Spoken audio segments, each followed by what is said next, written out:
Now to the search for American Austin Tice in Syria, the journalist who disappeared more than 12 years ago. Now, with the Assad regime gone, there's new hope that Tice may be found alive.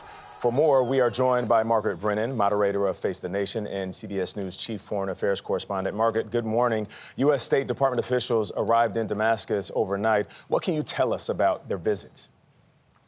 Well, there haven't been U.S. diplomats in Syria in more than a decade, and this is a very high-risk mission. It's the first face-to-face diplomatic contact with the rebel group Hayat Tahrir al-Sham, or HTS. They helped lead that opposition that toppled dictator Bashar al-Assad less than 2 weeks ago.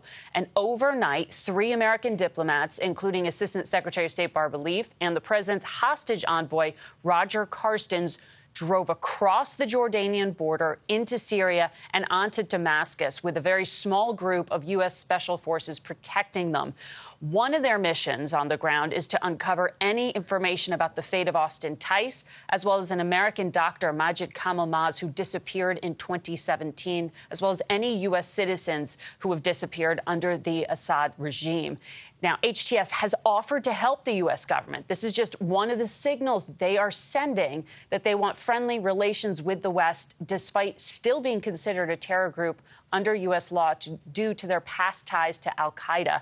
The Biden administration here, Gayle, is really trying to reach out, trying to urge any new government to hold elections and to help the U.S. fight ISIS.